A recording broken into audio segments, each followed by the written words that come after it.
Então, boa tarde a todos e a todas. Sejam bem-vindos a mais um bate-papo criminal, nosso projeto de extensão aqui do grupo Desencarcerando. Hoje temos a honra de receber nossa convidada, a professora Luísa Dutra. A professora Luísa Dutra é mestra em Ciências Criminais pela PUC, é especialista em Segurança Pública pela URGS, tem formação em Ciências Sociais pela URGS e em Direito pela PUC, e é pesquisadora no grupo do nosso querido professor Rodrigo Azevedo, lá na PUC. A Luísa já esteve conosco em outro projeto ano passado, no Dialogando Gêneros, que a gente coordena junto com o professor Aline Passuelo e outras queridas colegas. Luísa, seja novamente muito bem-vinda à nossa instituição, as portas da casa estão sempre abertas a ti. A Luísa vai participar como ministrante de alguns cursos de extensão que em breve acontecerão na nossa universidade. Um deles estão com inscrições abertas, o curso já está com turma confirmada, que é um curso sobre segurança pública, que temos diversos módulos com vários profissionais e pesquisadores na área. Fica aí a dica, depois eu vou lançar no chat para vocês se informarem. E em breve teremos também o lançamento de outro curso de extensão em criminologias contemporâneas, e a professora Luísa também vai ministrar uma aula. Quero agradecer a presença de todos vocês, todas vocês. Qualquer dúvida que vocês tiverem, entrem em contato. E, Pedro, se puder fazer a recepção. Luísa, novamente, muito obrigado. Obrigada, Bruno.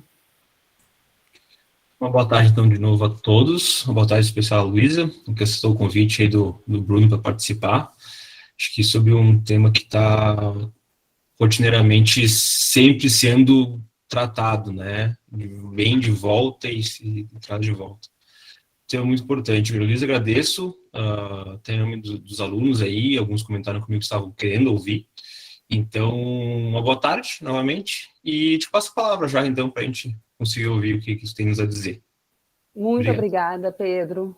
Obrigada, Bruno. Obrigada, Pedro.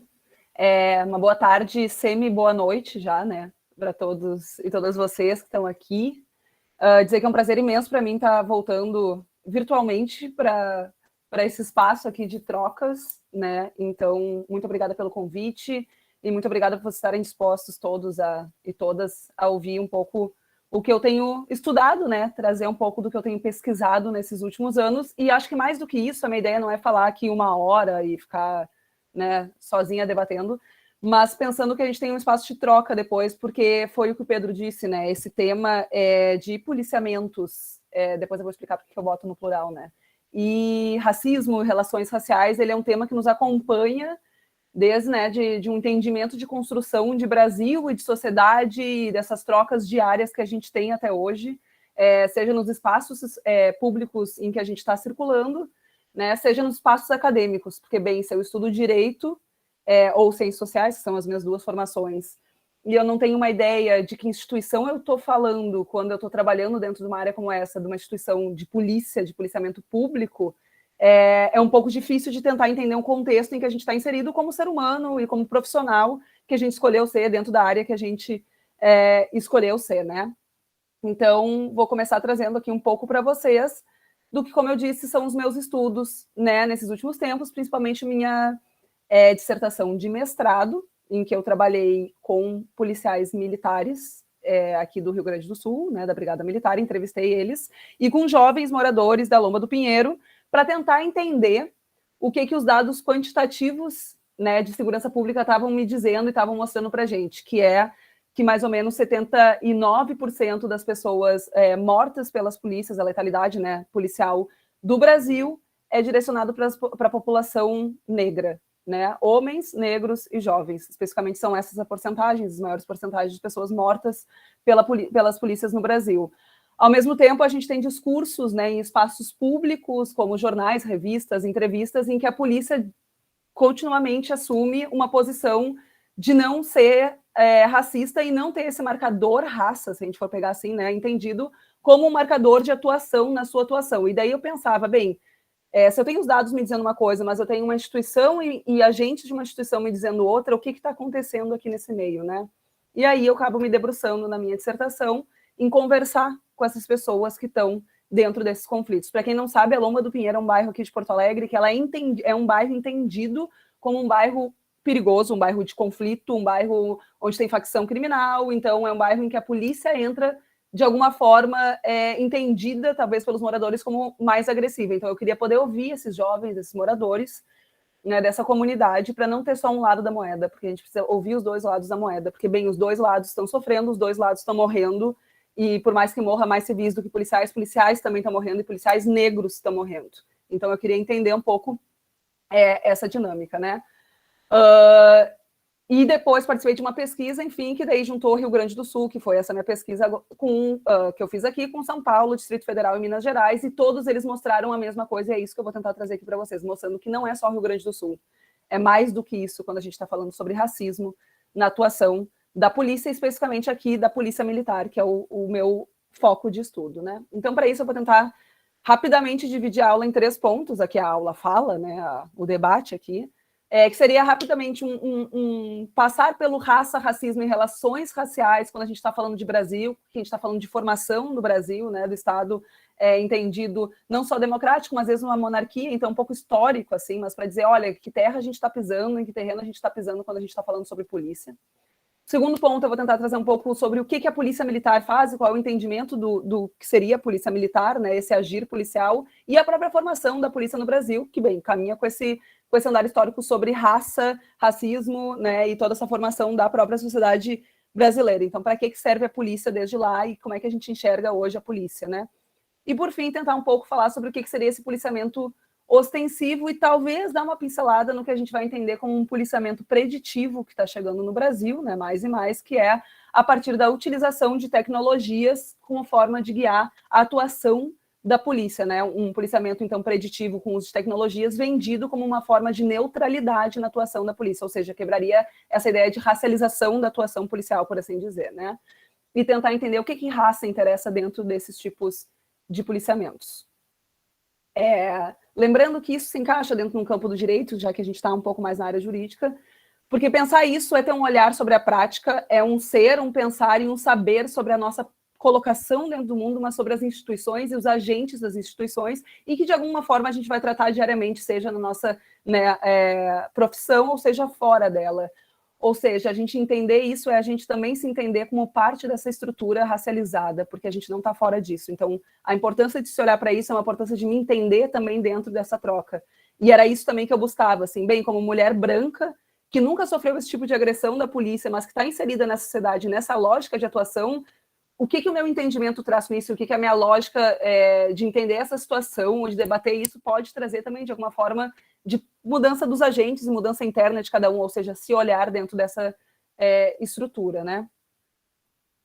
Para começar, então, sem mais delongas, pensando numa formação e numa historicidade e colonialismo, né, da sociedade brasileira, é importante a gente lembrar que o Brasil é forjado a partir de um período de escravização, ou seja, mais ou menos 40% dos africanos que foram forçosamente retirados do seu território, lá na época da escravização, eles vieram para o Brasil. O Brasil, então, ele é entendido como uma sociedade forjada pela escravização racializada, ou seja, eram africanos negros que, a partir do entendimento de construção de raça que a gente tem naquela época, a gente tem um entendimento que eles poderiam ser escravizados, ou seja, eles são menos do que a gente. Por esse motivo, eu posso tirar eles dos territórios que eles estavam e trazer para um território entendido como meu, superior, em que eu vou mandar neles, né? Eu estou me colocando aqui na figura de um país, né, racializado, não eu especificamente, né? Aí chega esse momento em que, enfim, historicamente isso está acontecendo e a gente tem uma ideia de colonidade, ou seja, a partir dessa escravização, eu vou ter uma codificação de raça e corpo. Por quê? Porque a gente sabe que raça, se a gente for pegar biologicamente falando, a gente pode ter todo aquele debate de não, mas somos todos seres da raça humana, né? Biologicamente, a gente às vezes é mais próximo da pessoa que é do africano do que do norueguês, por esse cruzamento, blá, blá, blá e tal. Mas aqui a gente está falando sobre raça forjada em um sentido político-ideológico, né? Ou seja, eu utilizo essa cor da pessoa e essa, não só a raça como cor, né?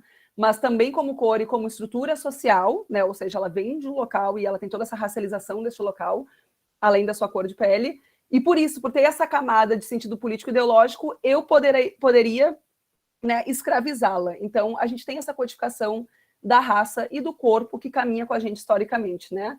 E a partir dessa codificação, é muito importante a gente se dar conta que vai se criando uma estratificação dos sujeitos, ou seja, é uma estrutura estratificada com uma ideia de branqueamento e de branquitude, porque a gente fala muito de raça, a gente fala de negritude, né? A pessoa que foi escravizada, a pessoa que, né, que está embaixo dentro de uma estrutura hierárquica racial. Mas essa estrutura ela só é criada porque existe um branco com uma ideia de branquitude, de superioridade, que a partir disso vai criar, né, que a raça, que o entendimento da que a pessoa negra poderia estar embaixo dentro dessa estrutura e eu teria como, né, assim, escravizá-lo ou mantê-lo dentro dessa lógica, mesmo que hoje não exista uma escravização, né, dentro dessa lógica hierárquica, né, de diferença a partir da raça. Então a gente tem um embranquecimento, uma ideia de branquitude sendo poder, né, dentro da sociedade brasileira, e a gente vai ter essa colonialidade do poder, então, que vai sendo forjada a partir, né, desde o século XIX, e que a gente carrega isso como sociedade. Não existe a gente tentar entender uma estrutura e as instituições da sociedade brasileira pensando que isso acabou. Essa história a gente carrega e a gente vai continuar carregando, é extremamente importante, mesmo que aqui eu esteja trazendo de uma forma resumida, né, o que isso significa para a gente.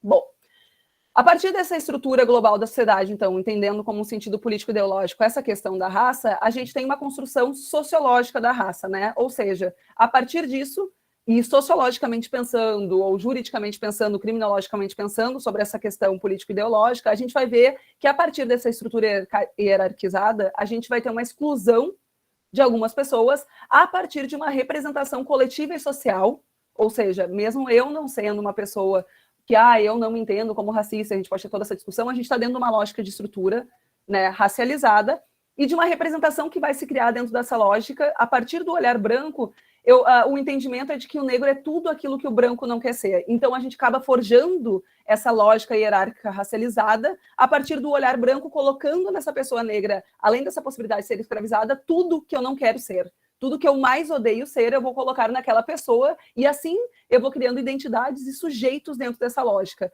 Ou seja, a gente tem uma hierarquização social com uma legitimação de sistemas e de dominação racial, que vai se criar não só como estrutura, mas como sujeitos dentro dessa estrutura. Então, a partir disso, a sociedade brasileira é criada e estruturada com identificação e identidades criadas a partir de uma lógica de branquitude. E isso é importante a gente saber, porque isso vai forjar o próprio entendimento de que a polícia é, do que as instituições brasileiras, a gente podia falar do judiciário, por exemplo, se a gente quisesse, né, disso, ou de outro tipo de instituição, mas aqui eu vou falar de polícia, de onde que essa instituição policial é forjada.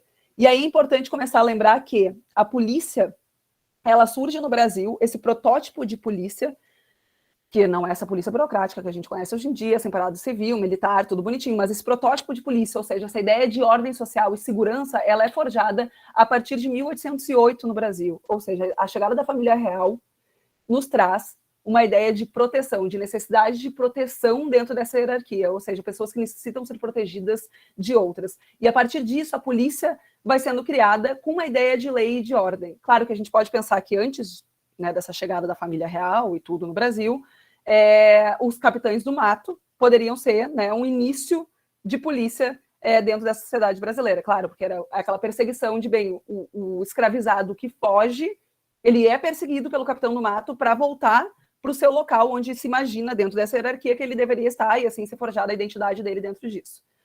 Mas a polícia, ela vai surgindo, então, como instituição a partir dessa lógica, né, desse momento da chegada da família real mais burocratizada, com uma ideia de proteção da população, principalmente branca europeia, porque isso bem está chegando o europeu aqui, né, mais do que nunca, e com uma ideia de morte muito forte, de aniquilação da população indígena, né, ou seja, a gente também sabe dessa parte, apesar de que eu não vou me prender a isso, né, mas uma aniquilação da população indígena e uma perseguição e anulação da população escravizada dentro, né, do Brasil e dessa lógica. Ou seja, eu forjo uma instituição com uma ideia de que o perigo e o perigoso é aquele cidadão, aquele que não era nem entendido como cidadão na época, mas era aquela pessoa escravizada que carregava os signos de uma população negra e entendido como perigoso. Se vocês forem lembrar daquele documentário 13ª emenda, eu acho que é da Netflix, né? Perfeito. Tem um momento que eles estão debatendo toda essa ideia de quando que o negro foi entendido como um criminoso, tipo, se a gente for assim dizer, não é essas palavras, mas um criminoso nato, né? Nos Estados Unidos, e toda essa questão histórica também. Os Estados Unidos, enfim, é uma sociedade racializada, mas tem toda a sua construção diferente do Brasil, mas que, bem, a historicidade poderia nos trazer algumas marcas, né? E eu não sei se vocês lembram que tem aquele filme dentro dessa... Eles mostram um filme de um negro que era um personagem que estava estuprando, ele tinha os olhos desse tamanho e era todo, né, entendido como um louco, também tinha essa construção da loucura, e ele era uma pessoa selvagem que ia estuprar a mulher branca. E eles botam exatamente no documentário como isso sendo um marco da construção de como eu enxergo essa pessoa negra, né, dentro da sociedade que já é racializada. E aqui eu vou dizer para vocês que tem uma coisa específica, eu não fiz documentários, não vi filmes para pensar quais dos filmes poderiam ser marcados aqui da história do Brasil, mas com certeza, no momento em que eu crio uma instituição que a ideia dela é proteção, ou seja, proteção, ordem, uma coisa que me traz uma tranquilidade, porque, bem, se eu estou protegida, eu estou tranquila, né? Dentro, claro que é uma grande mentira, mas assim, dentro dessa lógica, e eu jogo essa polícia contra uma população específica, é obviamente que essa construção, né, de quem seria o criminoso, ou de quem seria o problema, ou de quem eu deveria ter medo, vem sendo construída a partir disso. Não só para a gente como sociedade, mas pelo próprio agente da instituição policial. A gente tem um marcador que está indicando isso há anos, e a gente não está discutindo isso. Ou seja, a polícia forja aí uma própria identidade de uma população negra perigosa, e que merece ser combatida, e que a gente tem que olhar. E se eu estou andando no lado da rua e vejo uma pessoa negra vindo na minha direção, eu atravesso. Enfim, tem toda uma lógica que a gente pode discutir por trás disso, do que seria, né, esse criminoso forjado nessa época, né? Então, a gente tem essa segregação socioespacial e essa proteção das elites da polícia naquela época, uma ideia, então, de lei e ordem, ou seja, uma proteção e defesa social, né, o combate ao crime, o combate ao criminoso, o combate ao perigo, e uma ideia de diminuição de medo generalizado, né? Porque, bem, se eu combato alguém, eu estou tentando diminuir esse medo da sociedade, olha o bem que eu estou fazendo, que está sendo feito por essa instituição. Eu não vou entrar aqui no debate se a polícia deve acabar ou não, ou a militarização deve acabar ou não, mas isso são todas possibilidades de discussões que se trazem a partir dessa ideia de como é que a polícia foi criada e o que a gente está trabalhando hoje em dia quando a gente fala de polícia, né? Bem, por mais que existam essas mudanças ao longo dos anos, né, a gente sabe que ainda a polícia militar hoje, a brigada aqui no Sul, mas a polícia militar, ela tem uma ideia de hierarquia e disciplina, né? Essa ideia de proteção social, ela continua. Essa ideia de um espírito guerreiro e combatente, né, o que a gente chama de um ethos guerreiro, um ethos herói, ou seja, eu sou a pessoa que vai proteger, ela continua durante esses anos, né? Ou seja, existe uma lógica de combate por trás do jeito que a polícia atua até hoje, e né, insinuando ou demonstrando que seria uma cultura bélica de autodefesa de uma sociedade, de uma elite que ainda pode continuar. Eu acho que não quer dizer que a gente não teve mudanças ao longo dos anos, seria muito ingênuo eu dizer que a polícia não mudou, ou que a gente não teve debates, ou que a gente não teve reformas e 1001 coisas, mas eu acho que existem questões históricas que ainda estão enraizadas e que demonstram e trazem para a gente do porquê algumas lógicas da atuação dos agentes da polícia ocorrerem até hoje. Então, são algumas pistas que surgem quando a gente começa a debater um pouco da historicidade da própria criação dessas instituições no Brasil e essa própria permanência de combate, né?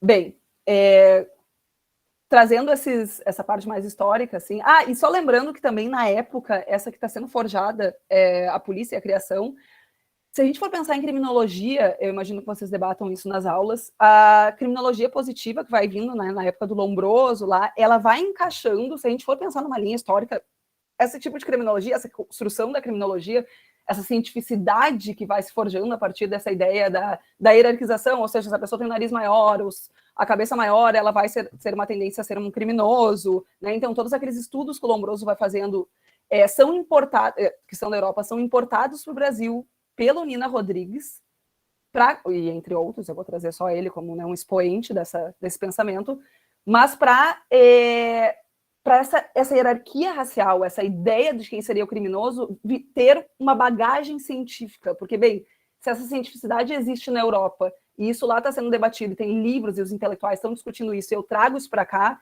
eu crio uma cientificidade para o meu pensamento, e isso é um marco extremamente importante, porque, bem, se é científico, ele tem um peso maior.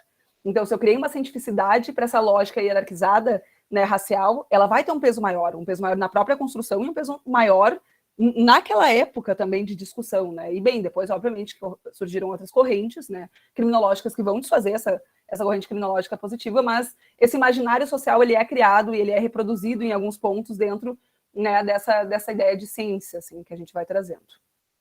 E aí, bem, passando por toda essa questão histórica e toda essa questão de criação da própria polícia, a gente chega muito no hoje em dia, claro, né, eu vou fazer um pulo, porque quero daqui a, sei lá, 12 minutos, 3 minutos parar de falar, né, para a gente poder conversar um pouco, mas fazendo esse pulo, a gente chega muito numa ideia do que seria, então, a polícia hoje em dia, o que isso que é historicamente trazido vai nos trazer e nos apresentar para a polícia, né, hoje em dia, e para a atuação da brigada e da polícia militar, que seja em São Paulo, que fez parte dessa pesquisa também que eu vou trazer, ou do Distrito Federal, ou Minas Gerais, enfim, o que essa lógica que é muito parecida em todos esses estados está nos demonstrando, né? Tá aí trazendo para a gente, né? Enfim, que a gente poderia discutir quais são as pistas, né? O primeiro ponto foi essa lógica de, bem, os dados, como eu falei para vocês no início, quantitativos nos mostram uma coisa, mas o discurso da brigada nos mostra outra. Já sabendo de toda essa carga histórica de construção, né, da sociedade brasileira e da polícia, a gente chega para falar com os policiais depois, então, enfim, e tem inúmeros textos, né, inúmeros debates brasileiros que começam a demonstrar que existe uma racialização na atuação da polícia, então já tem umas vertentes que estão mostrando isso, mas a gente decidiu falar com os policiais para entender o que eles pensam disso, né, desses dados, e se esses dados seriam, de alguma forma, uma aproximação com essa lógica histórica de construção, né, da polícia no Brasil. E bem, a gente vai falar com os policiais e eu até não vou meter aqui o que eu pensei em falar, porque eu acho que essa parte da pesquisa é muito legal trazer meio freestyle, assim. A gente vai falar com os policiais, entrevistá-los e dizer, olha, o que vocês acham da atuação da polícia quando a gente vai falar de marcador social raça, como é que é isso para vocês, se existe um treinamento da polícia para agir dessa certa forma, se vocês acham que historicamente isso que tudo aconteceu e essa cientificidade ela importa para a atuação da polícia e tudo mais. E o grande boom, assim, a grande questão é que, pelo entendimento dos policiais, não existe uma atuação racializada, tá? Da polícia. Né? Isso, para mim, era meio óbvio, eu achei que isso ia acontecer, né? Os policiais, eles vão dizer que, bem, não, a raça não é uma não é uma formação, eles não trazem isso na bagagem dele, na educação deles, dentro da brigada, dentro da polícia, onde quer que seja, e a polícia não é racista, e não vai ser, e não é isso. E aí, quando a gente confronta eles com os dados quantitativos que existem, eles dizem, não, mas como vocês já mostraram, é a sociedade brasileira que é racista, não a polícia em si que seria entendida, né, como racista. E aí a gente vai tentando conversar com eles, daí eu quero trazer as conclusões da pesquisa para vocês, que é o mais legal. E eles vão dizendo assim, e a gente mas exemplos de como é que vocês agem, como é que é essa abordagem de vocês, como é que esse policiamento, principalmente entendido como policiamento ostensivo, que é esse policiamento feito pela polícia na rua, ou seja, num policiamento ostensivo, eu identifico um suspeito para abordá-lo, né? A não ser que tenha um chamado que diz, o fulano de tal, com camisa vermelha, aqui, roubou meu celular e tal, e daí eu vou lá especificamente para achar esse fulano. A polícia está na rua buscando atitudes suspeitas, ou seja, a gente estava querendo perguntar para eles que atitudes suspeitas são essas, né? Porque, bem, se mata mais pessoas negras no Brasil, não pode ser que vocês não estão atuando, né, na abordagem policial direcionada para pessoas negras, né? E, tipo, senão a conta não está fechando e a gente está com algum problema aí nisso tudo. E aí eles começam a contar alguns exemplos e falando assim, não, a raça não é uma questão para a atuação da polícia, por mais que exista essa historicidade, mas se eu ver no bairro Moinhos de Vento, aqui, não sei se vocês conhecem Porto Alegre, mas o bairro Moinhos de Vento é um dos bairros mais ricos e brancos de Porto Alegre. Então eles dizem, mas se eu ver 3 jovens dentro de um carro, de boné, camisa de time, nananã, e eles forem negros, e eles estiverem nesse local, eu vou abordá-los, porque, bem, eles não são pertencentes, não é o público que está nesse local, eles não são pertencentes a esse local. E a gente ficava, ok, então, acho que raça está, né, aí para vocês num momento de criação desse suspeito, né? E eles negavam de novo e diziam, não é isso, é pela questão territorial, é pela questão da vestimenta, é pela questão do modo de andar, claro, no carro não vai ser o modo de andar, mas o modo de se portar, o medo, se eu olho a polícia, se a polícia olha uma pessoa e ela está com medo da polícia, ela vai se tornar uma suspeita. Então eles vão criando vários mecanismos, e o que a gente se deu conta, assim, que independente da negação da polícia, até hoje, os policiais, eles associam pessoas negras a atitudes suspeitas. Tá? E o que isso quer dizer? Que não são características pessoais que eles estão procurando. Assim, por exemplo, aquela pessoa agiu dessa forma e por isso eu vou abordá-la. São características forjadas de uma sociedade racializada, são características forjadas a partir da utilização de uma vestimenta que é forjado e signo de uma população negra, de uma população periférica, muitas vezes, né? Porque, bem, a gente sabe que a camisa de time, o boné, a bermuda mais longa, o chinelo, ela traz uma carga de signos de identidades de populações, né, que reivindicam suas identidades muitas vezes, mas que trazem uma carga de signos, né, de locais onde as populações, a partir de suas raças, são colocadas, né, pensando de uma forma geoespacial, dentro da sociedade brasileira. Então, os policiais, eles, por mais que negassem a raça, eram um direcionador, né, de construção do suspeito nato, né? Ou seja, são essas atitudes dessas pessoas forjadas a partir desse signo, dessa racialização e dessa construção histórica, muitas vezes, de quem seria o suspeito e de quem eu deveria ter medo, né? Por mais que raça não seja visto, então, como influente nessa abordagem policial, né? Existe, sim, uma violência institucional racializada como forma de funcionamento, o que eu chamo, muitas vezes, que é um ciclo racializado de atuação da polícia militar no Brasil, ou seja, eu tenho uma formação da polícia histórica, eu não falo sobre isso, mas eu tenho essa formação, né? A sociedade não fala sobre isso, eu tenho essa formação, eu tenho um imaginário social e uma representação social de quem é um suspeito que é construído e forjado por signos socialmente enraizados, eu tenho uma hierarquia racializada na sociedade que realmente não é só a polícia, mas a sociedade como um todo e os agentes envolvidos dentro dessas instituições da sociedade, e eu vou pegar esses signos para criar os suspeitos de quem eu devo abordar, a partir de uma legitimação não só da minha instituição, ou seja, não é só a polícia que vai legitimar a atuação do seu agente, mas da própria sociedade racializada que vai dizer para a polícia de alguma forma, bem, haja desse jeito, porque o criminoso ou a pessoa perigosa seria esta pessoa com estes signos. E o mais incrível, o mais louco, que não é tão louco depois que eu for pensar, né, mas de cara é que não se discute isso dentro das academias das polícias. Não se discute racialização, não se discute racismo, não se discute história do Brasil, não se discute formas de atuação da polícia antiga e quais mudanças são necessárias. Não se discute marcadores sociais da diferença, como a gente pode chamar assim no Brasil, seja de gênero, sexualidade, raça, aqui a gente pode citar vários, né? Então, isso é uma questão muito importante, porque se eu não discuto, eu não mudo, né? Então, assim, os policiais, eles explicam que o seu trabalho, né, ele é baseado nessa busca ativa de atitudes suspeitas, que a grande maioria dos policiais vai descrever, então, como sendo essas características corporais que eu falei para vocês, de vestimento, de gesto, de modo de andar, olhar, cortar o cabelo, que não são atitudes né, entendidas como direcionadas para uma pessoa, assim, específica. O Bruno está lá parado e eu vou abordá-lo, entendeu? Uma pessoa específica, né, mas tipos físicos que são estigmatizados, que são estereótipos sobre, né, o corpo e as características culturais forjadas pelo racismo dentro da sociedade brasileira. E essa questão histórica que vai forjar isso também. Né? Então, assim, a filtragem racial, ela é parte da lógica institucional das polícias militares, né, nesses estados pesquisados, e eu vou dar um chute, que eu imagino que seja não só nos 4 estados pesquisados, mas no Brasil como um todo, mas eu não posso afirmar isso, porque eu não tenho, né, capacidade científica ou dados científicos para trazer isso para vocês, né? E por fim, dessa falta de discussão da polícia, é importante trazer que as polícias, então, elas não vão ensinar outros métodos de como fazer o trabalho preventivo da polícia, né? Sem que os policiais tenham que usar o olhar sobre o corpo daquela pessoa como única base de decisão de quando eles vão intervir, de quando eles vão abordar e de que forma eles vão intervir e abordar nesse policiamento, né, ostensivo, entendido de rua, e aqui pensando bem na figura da brigada, né, e da polícia militar. Ou seja, se eu não estou falando de prevenção e se eu não estou discutindo isso dentro da academia, vai ficar muito subjacente ao policial, o que ele vai fazer na hora ali, entendeu?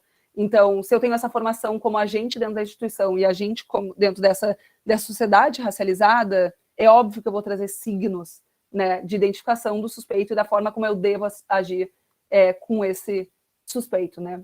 E é importante dizer que o negacionismo ele vai operar, tanto se fala do negacionismo, olha ele aqui de novo, operar para encobrir a lógica racializada da ação policial, né? Onde a construção, então, desse suspeito nato, eu vou trazer assim, né, pensando nessas conceitualizações, né? Esse suspeito nato, então, carrega signos racializados, né? Sendo a violência como uma categoria constituinte e construtora dessas relações entre a polícia, né, e os jovens, por exemplo, da Lomba do Pinheiro, ou outras pessoas de localidades periféricas, né? Gerando, então, essa suspeição racializada que vai estar diretamente vinculada a uma identidade entendida como criminal e a partir desse signo de raça. Eu vou falar 5 minutos, né? De policiamento preditivo, só para introduzir. Nessa lógica, né, de discussão sobre os tipos de policiamento em sociedades racializadas, os Estados Unidos ele começa a forjar um tipo de policiamento novo que não é novo, porque foi na década de 90 lá, né? Mas está sendo importado para cá agora mais.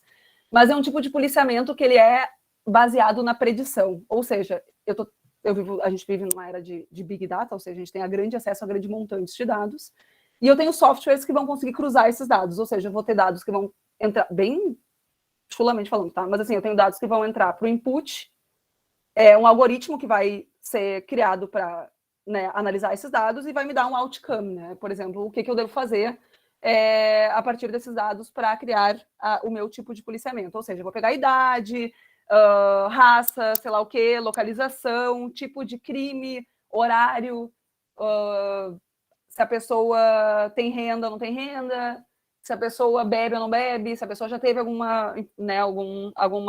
problema com a justiça criminal, vou colocar isso dentro de uma lógica que vai ser analisada e vai me trazer aonde eu tenho que direcionar meu policiamento, ou seja, para a área X, para a área Y, ou para pessoa X, pessoa Y dentro dessa área, né? Tem tipos de policiamento preditivo, né? Ou seja, vai ser uma aplicação da modelagem, né, por computadores a dados criminais passados, então, para predizer a atividade criminal futura. Ou seja, antes da atividade acontecer, essa atividade criminal, eu vou saber que ela vai acontecer, um Minority Report, se a gente for pensar em filmes, de novo, né? E eu vou conseguir botar o policial lá para essa atividade não acontecer ou abordar esse suspeito antes que ele haja de uma forma, né, criminal. E aí isso é vendido nos Estados Unidos e aqui também, de alguma forma, a partir de uma ideia de neutralidade, porque, bem, se é uma máquina que está avaliando o que eu vou, né, os dados para me mostrar como eu devo agir, como eu devo policiar, como é que essa máquina vai ser racista? Não existe isso. Essa é a lógica que é vendido, né? É uma forma de combater atuações racializadas ou por outros tipos de marcadores sociais que poderiam, né, influenciar a polícia para um lado ou para o outro, né? E aí, a grande questão é que nos Estados Unidos isso não está se mostrando, né? Me parece um pouco lógico, mas que mostra que os dados que são utilizados pelo sistema são dados já racializados, então os dados que eu utilizo são dados já construídos dentro de uma sociedade racializada, que vai continuar, né, só a partir de uma lógica diferente, de uma vestimenta diferente, continuar direcionando o tipo de policiamento para essas mesmas pessoas, para esses mesmos locais, né? Mas a grande questão é a gente sempre pensar, quando a gente vai falar de policiamento preditivo, saber analisar quais dados são utilizados, como esses dados são utilizados, né, e para quais tipos de atuação eles são utilizados. Porque quando eu comecei a estudar policiamento preditivo, eu tinha uma raiva muito grande, daí eu queria que não existisse, que a gente explodisse tudo isso. E depois eu fui me dar conta que fugir de tecnologia é uma coisa que a gente não vai acontecer em pleno século XXI, né, pelo amor de Deus. Talvez mais e mais a gente vai estar lidando com tecnologias. Então, de que formas a gente vai lidar com essas tecnologias e que debates a gente vai trazer para essas tecnologias, né? Que neutralidade é essa, ou que imparcialidade é essa, e que racialização existe dentro da própria neutralidade, e que viés vai existir, bem, sempre vai ter um viés, mas que viés é esse, e como é que a gente vai trabalhar com esse viés, né? Quem vai operar essas máquinas, como vai funcionar essa tecnologia, o que se busca com essa tecnologia, né? É óbvio que para problemas complexos a gente não vai ter resposta simples, seja policiamento ostensivo, ou seja um policiamento preditivo, ou seja um policiamento judiciário, se a gente for pensar numa polícia civil, que também tem seus marcadores, né, sociais para atuar, mas é importante saber que a filtragem racial ela é central para os policiamentos, mas para as nossas próprias relações dentro da sociedade brasileira, né? Quando a gente se enxerga dentro dessa hierarquia racializada, talvez isso seja um ponto e uma possibilidade de mudança para a gente enquanto sociedade. Claro, a gente vai ver no idealismo de que agora vamos todos mudar, nos dar a mão e tudo vai ser lindo.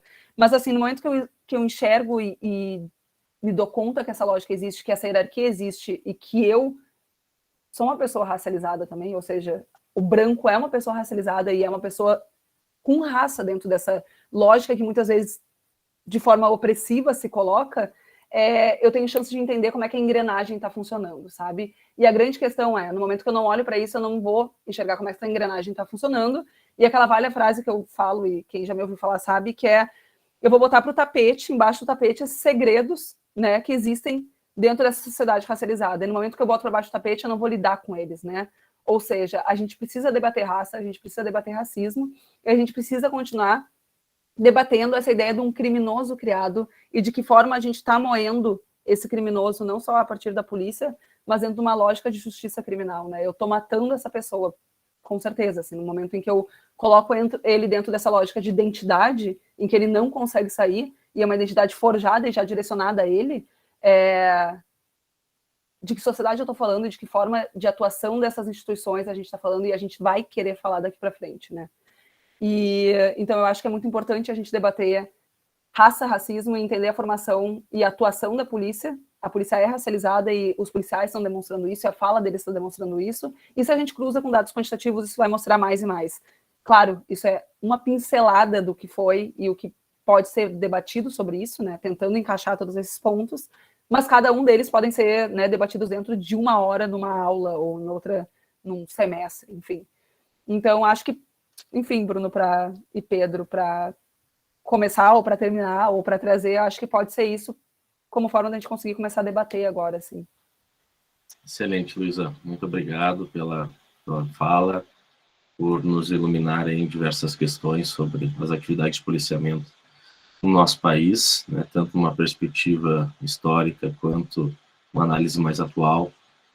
Eu tenho um questionamento, mas o pessoal que tiver qualquer tipo de dúvida pode postar no chat, né, fique bem à vontade, que daí a gente passa o questionamento para a professora Luísa.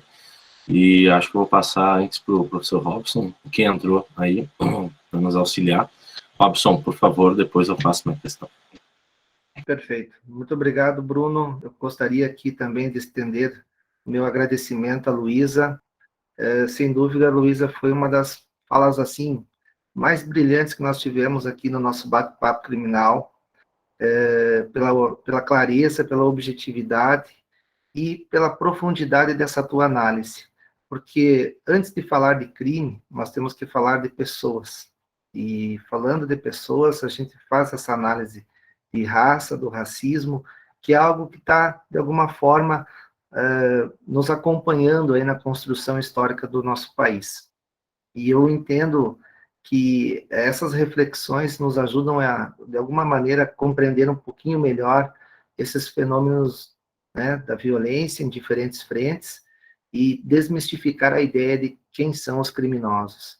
Eu tenho até acompanhado nos últimos tempos essas notícias envolvendo violência de mães para com os filhos, né? Agora com a pandemia, novas formas de manifestação de violência têm sido publicizadas, e essas últimas notícias, de alguma maneira, mostraram que as mães que estão envolvidas nesses contextos de violência são mães brancas, né? Ou seja, é uma coisa que me chamou a atenção, porque, de um modo geral, a gente poderia associar a questão da violência contra os filhos por parte de mães negras, por exemplo, né? Então, apenas uma das possibilidades de visualização desse fenômeno. E não só isso, mas observando toda essa tua leitura em relação ao reconhecimento que se faz desde a investigação ou desde antes da investigação, ou seja, quando a polícia já sai atrás dos suspeitos, né? E a escolha dos suspeitos, muitas vezes, ela já é uma escolha, de alguma maneira, também contaminada por esses valores, né, de preconceituosos, racistas, e que acabam contaminando a própria atuação da polícia. Então, da minha parte, gostaria apenas de agradecer pela tua generosidade de ter estado aqui conosco, compartilhando dessas tuas importantes reflexões, E também já agradeço aqui ao pessoal que está participando, ao Bruno aí por essa ponte para contigo, e ao Pedro da mesma forma, tá? Era isso, Bruno. Muito obrigado. Obrigado, Robson. Luísa, o que eu queria te perguntar diz respeito a algo que eu escrevi um pouquinho lá no final da tese. Vamos ver se eu vou apanhar no final do mês ou não.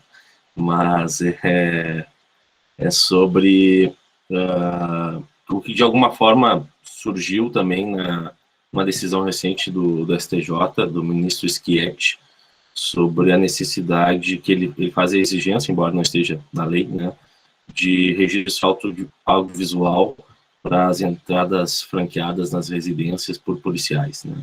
E o que eu queria te ouvir falar é um pouquinho o que tu acha sobre o uso tecnológico para registro audiovisual das atividades de policiamento, como, por exemplo, o governo de São Paulo está empregando, e pelo que eu vi, faz uns 2 meses, 13, saiu 2 reportagens que a taxa de letalidade caiu de uma maneira muito expressiva, né? E eu queria saber o que tu acha sobre isso, se tu já pesquisou, se tu já pensou, como uma maneira de a gente usar a tecnologia para o nosso lado, digamos assim, porque geralmente é para o outro lado, né? Então, se puder falar um pouquinho sobre isso, eu te agradeço. Claro, Bruno. Robson, muito obrigada pelos seus comentários também, antes de mais nada. Bruno, isso é uma questão que está sendo muito debatida. Eu, inclusive, estou fazendo parte de um grupo aqui da mobilização do pessoal que quer implementar as câmeras nas vestimentas dos policiais aqui no Rio Grande do Sul, e eu fiz parte de uma audiência pública lá do Rio, também de implementação lá, porque o Rio também vai implementar. O que eu acho disso tudo? Eu acho que a gente tem que pensar, assim, para ser bem sincera, assim, eu não tenho uma definição muito boa. Eu li muito sobre como é que está sendo isso nos Estados Unidos e no Canadá, tá? Porque eles já têm isso há um tempo.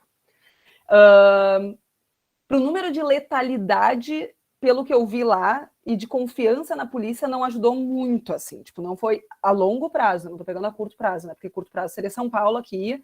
E aí, São Paulo é um caso à parte que é assim, né? A polícia de São Paulo, tudo que vem de tecnologia, eles em 3 meses mudam, mostram que diminuiu a letalidade, e depois no 4º mês eles estão matando adoidado, fingindo que não tá... É uma polícia difícil, né? De fato, a de São Paulo é uma das mais difíceis.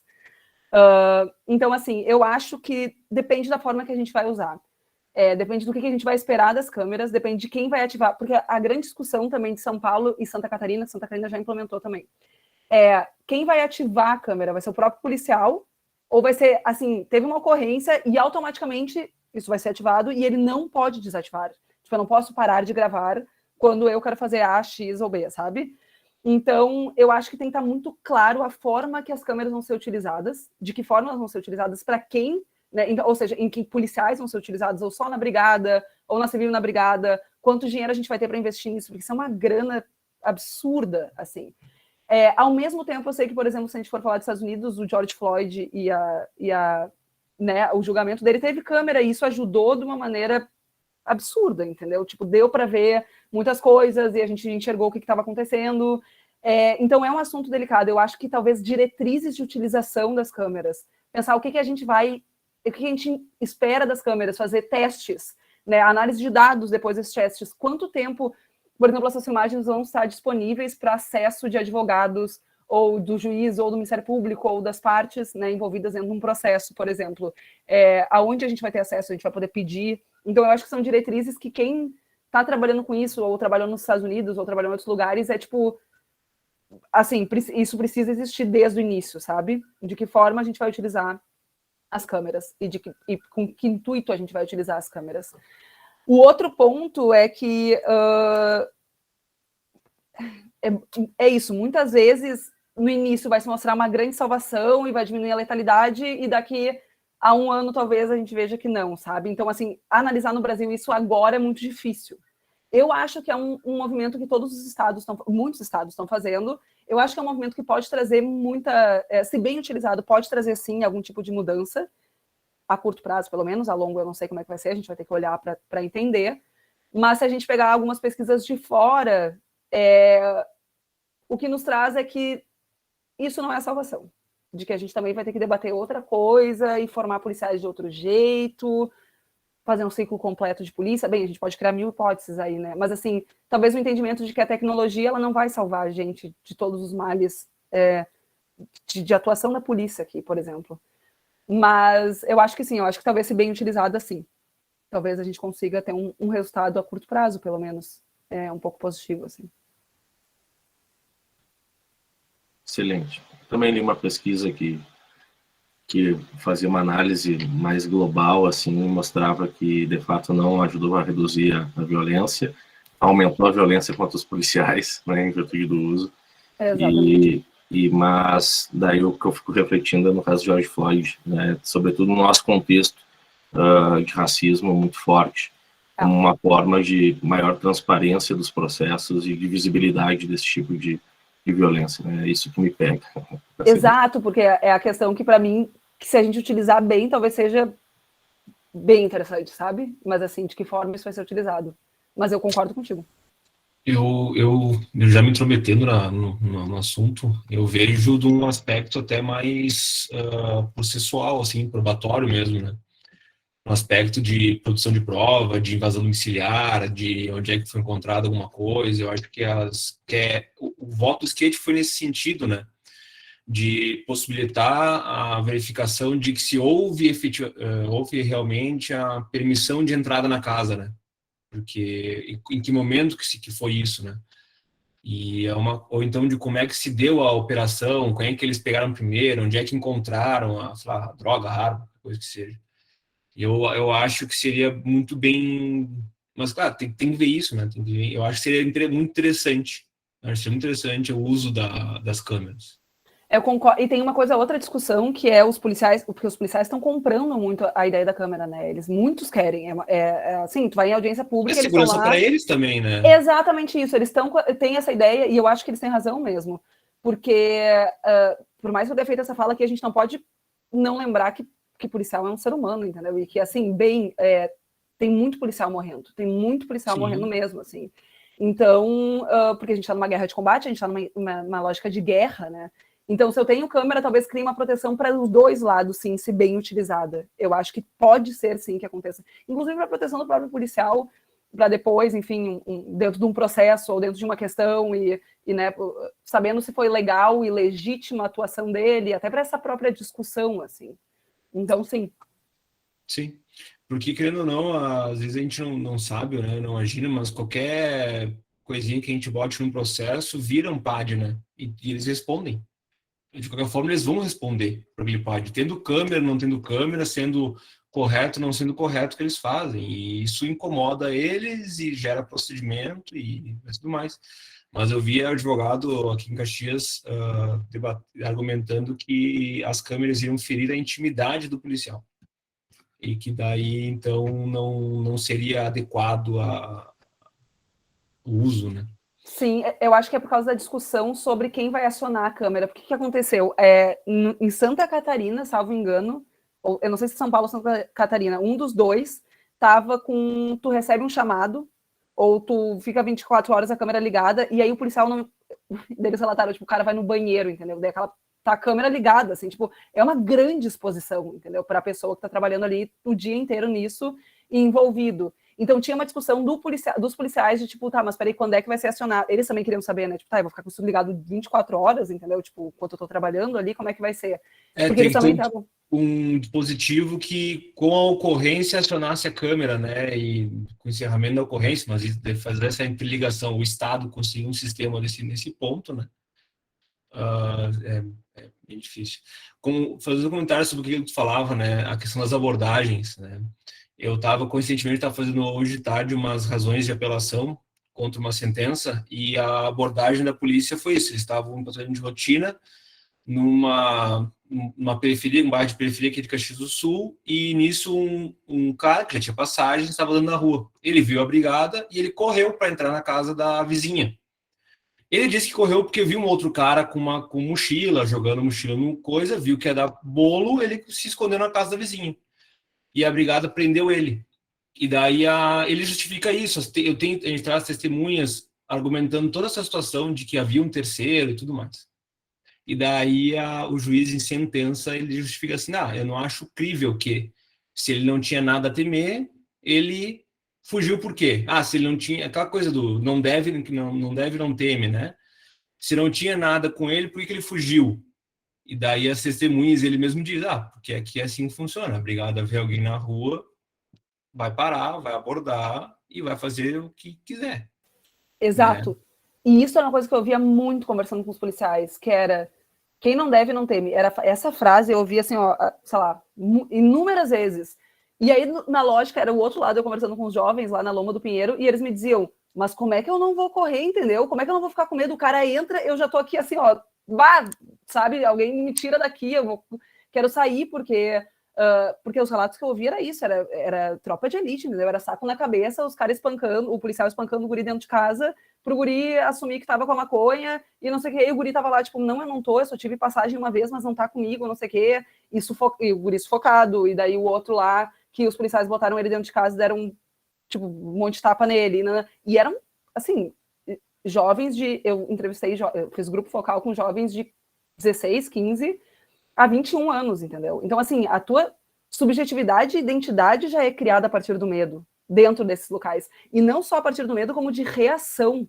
Porque eles diziam, se eu puder, se o policial cair no chão uma vez na minha frente, não sei o que, nananã, eu vou lá e vou dar nele, entendeu? Porque daí tem essa reação da lógica de... que daí a gente fica num pé de guerra, né? Então, tem essa lógica do medo de não dever e temer muito, né? Sair correndo, porque a pessoa não está armada, né? Quem pode estar armado é o policial, quem pode fazer, teoricamente, quem tem o jargão da lei e da ordem é a polícia, né? Por trás. E bem, a gente sabe que o judiciário, volta e meia, tô lendo sentença que diz, não, é só as palavras do policial vale, porque o policial, ele tem a força, sabe? Tipo... A fé pública. Exatamente. E é o mesmo argumento, todas, assim, pega dizer, 1000 sentenças tem muito esse argumento. Muito. Deixa eu ler uma coisa no chat aqui. Sim. Então, essa foi... Júlia, sobre os policiais negros dentro da instituição. Eu tentei entrevistar o máximo de policiais negros, porque depois da minha primeira entrevista com policiais, eu pensei exatamente isso que tu pensou, pensando, tá, mas e os policiais negros dentro da instituição? E aí o mais incrível é que dentro da instituição eles se dão muito conta, e eles demonstram que eles sofrem muito racismo pelos seus colegas, muito, muito, muito, inclusive em ascensão hierárquica dentro da instituição. Eles vão me narrando que muitos deles não conseguem ascender hierarquicamente e que eles enxergam muito racismo dentro dessa lógica, né, de crescimento interno dentro da instituição, mas não só isso, como aquela coisa do dia a dia da piada, entendeu? Daí fez a piada por eu ser negro, aí fez isso ou aquilo, sabe? Então, essa lógica eles enxergam muito. E a outra questão, muito forte, é que eles não enxergavam a atuação deles como sendo racista, a grande maioria, mas eles enxergam que se eles estão fora de serviço, sem a farda, eles têm medo de ser abordados por policiais. Então, claro que é muito difícil tu te dar conta do teu próprio racismo como policial negro dentro da instituição, porque, porra, esse é um confronto, desculpa o palavrão, esse é um confronto muito forte, né? Mas eles conseguiam enxergar assim, bom, se eu não tô com a farda, né, se eu não tô fardado, eu tenho sim medo de ser abordado, assim. Então eles enxergavam a lógica do racismo dentro da instituição, né, dos policiais com eles, mas fora da instituição, sem a farda. Né, então, sim, tinha essa diferença. O verdadeiro racismo reverso, então. Tava assim, ó, era um... Sério, quando eles se davam conta, era isso, era uma coisa chocante, sabe? Eles ficavam, tipo, pior, né? Como é que eu vou separar uma lógica da outra, assim, meio que tudo tá caminhando. E só os negros só eles tinham medo de ser abordados quando estavam sem a farda. Todos eles têm medo de morrer sem a farda, né? Porque, eu não sei se vocês sabem que os dados de morte de policiais no Brasil, a maioria dos policiais morrem mais fora de serviço do que, né, em serviço. Claro, por estar armado e aquela coisa de confronto que a gente sabe que os policiais têm, mas eles têm o medo ainda e a angústia desse peso da possibilidade de morrer, porque vamos pensar, né, policiamento, ser policial, é uma das profissões que deve ser mais angustiante, né, no Brasil, entendeu? Tu tem a possibilidade de morte se tu tá na rua o dia inteiro, e não tem como dizer que não, entendeu? De enfrentamento, Então, eles tinham medo, sim, sem a farda. Sim. Eu acho que a Alana tinha perguntado antes sobre os softwares que você tinha comentado na tua fala, se tem algum nome, alguma coisa assim. Tem vários, né? Cada local dos Estados Unidos, os softwares que estão lá, dependem, tem um nome, depende do local, né? Então tem o Predpol, por exemplo. Tem o... Meu Deus, de Nova York, que é o clássico agora, gente, não, o Comstat, que ele é o que foi importado, está sendo importado para o Rio Grande do Sul, a princípio, tem que ver agora como é que está essa... Antes da pandemia eu sabia que estava vindo, agora eu já não pesquisei mais para ver como é que está, mas era um que estava sendo importado para cá. E tem esse Predpol, eu acho, salvo engano, que é o que foi utilizado para São Paulo, tá? São Paulo é um dos únicos estados do Brasil em que a análise do policiamento preventivo ela é muito mais possível, porque eles já estão implementando isso lá. Mas, assim, se tu for procurar e quiser saber os nomes certinhos, procura policiamento preventivo Nova York e policiamento preventivo Chicago e Los Angeles. São os 3 lugares em que bombou muito o policiamento preventivo, e as análises sobre o policiamento preventivo lá são gigantescas. Então, vale muito a pena.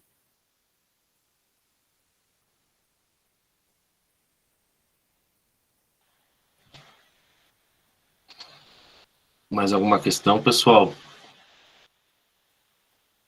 Bruno, eu teria só mais uma observação, aproveitando a Luísa.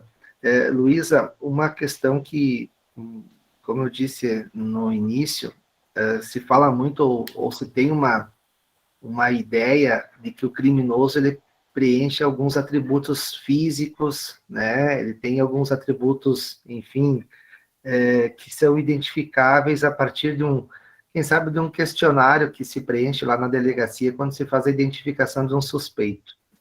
De que maneira tu acredita que contribui para nós termos essa compreensão de quem é o criminoso, se o racismo associado à violência policial contribui para que a gente mantenha uma ideia ainda de que o criminoso é um sujeito, muitas vezes, que tem uma certa compreensão física, que ele se encontra, quem sabe, numa localização periférica dentro de um determinado conjunto habitacional. Como é que a gente consegue associar, de repente, isso e tentar, a partir daí, superar, quem sabe, essa compreensão, né, que vem sendo questionada, e eu sempre compartilho nas aulas, quando a gente consegue falar de criminoso, aquele livro do Augusto Thompson, Quem são os criminosos? Uhum. Porque nós temos uma criminalidade registrada, mas temos uma muito maior não registrada. E então eu não sei se a gente consegue explicar, né, que, de alguma forma, quando se busca responder a essa pergunta, quem são os criminosos, possivelmente a prática policialesca associada ao racismo nos ajuda a manter, quem sabe, alguns preconceitos dentro dessa compreensão. Uhum. Não, eu concordo, eu acho que é bem isso, que os dois se alimentam, é aquela frase clássica, né? É a cobra que está comendo o próprio rabo, assim. Eu estou criando um ciclo de violência que racializado, né? Uma violência racializada que ela é perpetuada pela polícia, mas ela é legitimada pela sociedade. Não tem como dizer que não, porque, bem, se a sociedade não legitimasse isso, eu não tivesse essa construção, a polícia jamais ia agir desse jeito, não tem como. Então, eu acho que tem muito, e a polícia alimenta, essa atuação da polícia e do judiciário, porque eu acho que, assim, a polícia é a porta de entrada para o judiciário para a gente criminalizar uma pessoa, né? Então, né, se a gente for pensar, assim, bem, né, basicamente falando, assim.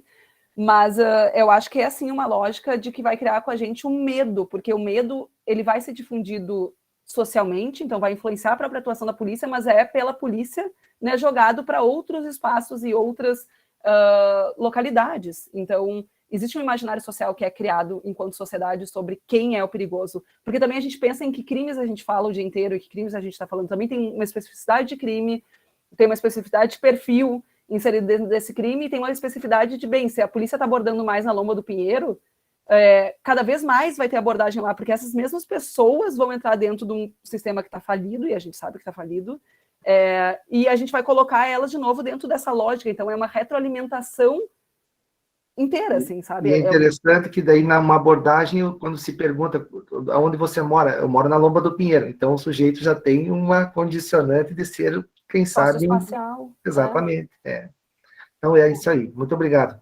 Capaz. Luísa, tem mais duas perguntas. Uma que questiona, além da questão racial, se haveria também abuso de autoridade, né, dentro desse contexto. E outra da Fernanda, que questiona se houve aumento da letalidade da polícia com relação a jovens negros e periféricos no atual governo, e se sim, que políticas contribuíram para isso. Tá. Eu acho que tem sempre esse abuso de autoridade, porque existe essa lógica do poder, né? Então, e é muito difícil para o policial, e os policiais que eu conversei, eles medirem o que é aceitável ou não, o que é legítimo, não legal, né? Não estou falando de lei, estou falando de legitimidade. Então, o que seria legítimo ou não? Essa interpretação do abuso de autoridade, para mim, existe, assim, eles estão abusando de um poder que existe para agir desta forma X ou Y, né? Claro, que daí tem a raça como atravessamento, né, para tu entender a lógica de atuação, ou gênero, enfim, sexualidade, mas eu acho que existe, sim, uma lógica de abuso de autoridade, e eu acho que em muitos pontos, porque essa autoridade não é nem discutida, assim, não se discute muito qual a legitimidade de atuação da polícia, por mais que eu tenha uma lei que me diga que eu posso agir de tal forma, existe uma forma de legitimidade social que é dada para o policial agir de tal forma ou não. Então, no momento que eu não discuto isso, isso também pode criar um abuso de autoridade, porque eu tenho poder, então eu vou poder agir de qualquer forma, né? Eu posso agir do jeito que eu quiser, até porque o judiciário me legitima a agir desse jeito, porque eu tenho fé pública, então, se lá eu disser que eu não bati no fulano, rale-se, entendeu? Isso vai ter uma legitimidade nisso, mas para mim existe sim um abuso desse poder e dessa autoridade, assim. E sobre o atual governo, saíram os dados do Fórum Brasileiro, Anuário Brasileiro de Segurança Pública de 2000 e o último saiu, que demonstrava do ano anterior o número de letalidade, né, da atuação da polícia do Brasil inteiro, tá? E, salvo engano, procurem Anuário Brasileiro de Segurança Pública, o último ano. Vai estar lá. Salvo engano, sim, aumentou o número de pessoas mortas pela polícia. Aumenta todo ano, tá? Mas sim, aumentou a princípio. Mas tem uma coisa muito interessante, que é durante a pandemia, teve em algum momento no Rio de Janeiro uma diminuição do número de mortes em algumas localidades, apesar de um aumento em outras localidades. Então, essa discussão sobre se no atual governo diminuiu ou não, eu vou te dizer que eu veria pelo anuário, tá? Para tentar entender e discutir, mas ela ainda está muito difícil de ser analisada, porque, por exemplo, políticas estaduais estão pesando muito, né? Então, assim, por exemplo, o Leite está tendo uma política X de câmera, por exemplo, sei lá, né, Porto Alegre, sei lá, em algum local. Isso pode diminuir. Então, se tu quer saber de Brasil, eu iria para o anuário e sim, vai ter aumentado. E aumentou. E provavelmente não é só por uma política, mas é por uma lógica do governo atual de que bandido bom é bandido morto, explicitamente sendo falado, entendeu? Assim, o cara tem que mais é que morrer. Não estou dizendo que o presidente tem que morrer, estou dizendo que ele diz isso das pessoas, né? As pessoas têm que morrer, né, se são criminosos. Então, isso traz uma legitimidade de atuação para uma instituição, né? No momento que uma pessoa que está lá em cima, que é o cara mais importante, né, sendo um presidente de um local, de uma nação, me dá uma legitimidade para agir, tem grandes chances de eu agir a partir dessa lógica de aniquilação. Então, isso é uma das leituras que a gente pode fazer, mas depende de cada estado que tu vai pegar, assim. Não sei se ajudou muito, mas é pouco tempo, muito rápido. Temos mais uma, Luísa, mas já passamos do tempo, não sei como é que tu tá aí, não quero abusar né, não podemos mais um tempinho, O José Carlos está perguntando se existe vantagem na desmilitarização da polícia preventiva. E a Alana então eu acho... dizendo que a PM tem que acabar. Tem que acabar. Então, eu acho que tem duas questões. Eu acho que a gente pode sim falar em desmilitarização, mas assim, vai ser... As respostas que eu vou dar para vocês é meio a lógica da câmera, assim, depende de que forma a gente está falando de desmilitarização, o que a gente está pensando depois que a gente fala de desmilitarização. Então, sim, eu acho que a militarização ela é uma questão muito importante quando a gente está falando de polícia militar, obviamente, no Brasil, porque essa lógica de combate vem muito da polícia militar. A gente tem que saber disso, né? Então, por quê? Porque existe uma militarização e porque existe toda uma lógica de guerra por trás dessa lógica militarizada. Então, sim, pode trazer vantagem se eu desmilitarizar. Mas eu acho que a outra questão é a polícia preventiva, assim, porque eu posso não desmilitarizar a minha polícia, né? E eu posso a partir de uma ideia de um policiamento preventivo a partir de agora, ou seja, ter uma formação, um treinamento, uma formação dos policiais que é de prevenção, ou seja, tentar quebrar uma lógica de guerra, que é lógica da militarização, a partir da prevenção, ou seja, eu não preciso necessariamente desmilitarizar, não estou dizendo que precisa ou não, estou dizendo pode ser que eu não desmilitarize e entre com uma lógica, né, de prevenção, ou seja, que é aquela polícia mais comunitária, né, se a gente for dizer assim, aquela polícia que está dentro dos locais, que está dentro das comunidades, está dentro dos bairros e que conhece as pessoas do bairro, né, conhece quem é o líder comunitário lá. Pô, essa troca de líder comunitário com polícia é extremamente importante, assim, e a gente sabe que quando existe, traz diferença, não adianta. Então, eu acho que, sim, podem existir desvantagens, mas talvez trazer a prevenção, uma coisa não impede a outra, eu posso trazer a prevenção e discutir a desmilitarização, mas eu posso tentar trazer a prevenção mesmo com a militarização da polícia, assim, para tentar quebrar essa lógica. Na verdade, o aspecto é maior, né? Não faz sentido ter 3, 4 tipos de polícia. Total. Na minha cidade, é a polícia civil, é a polícia municipal, é a polícia Guarda, militar, né? Sim, é guarda, né? Mas agora sendo elevados tem a polícia penal também, que cuida dos presídios. Não tem para que tanta polícia assim. Não, e tem um racha entre uma e a outra, né? Porque a civil e a militar tem um pavor de uma da outra, então uma tá atrapalhando a outra, daí nada funciona, daí tu tá tentando investigar um homicídio, daí o cara não tá te atrapalhando mais que ajudando, e sim, isso é uma grande discussão. Já peguei caso da brigada entrando no meio das operações da civil e vice-versa também. Total. Em Pedro, várias polícias e um único juiz. Isso. Bom, mas acho que a gente pode se encaminhar então para o encerramento, diante da adiantada da hora. Quero novamente agradecer imensamente a Luísa pela participação, por ter compartilhado conosco um pouquinho da tua pesquisa, do teu conhecimento. As portas da casa estão sempre abertas, né? Em breve tu retornará no nosso curso de extensão, nos nossos cursos de extensão no plural, né? E quero deixar aí o convite registrado para a semana que vem. Temos outro encontro do Bate-Papo Criminal com uma amiga da Luísa, com a Tamires Garcia, né, sobre criminologia cultural e questões envolvendo a temática LGBTQIA+. E, enfim, né, seguiremos em breve com mais notícias do Bate-Papo para o próximo semestre e para o final do ano também. Tá? Agradeço a todos pela presença e um forte abraço. Obrigada, Valeu, gente. Bruno. Obrigado, Luísa. Tchau, tchau. Um abraço, boa noite. Valeu, Pedro.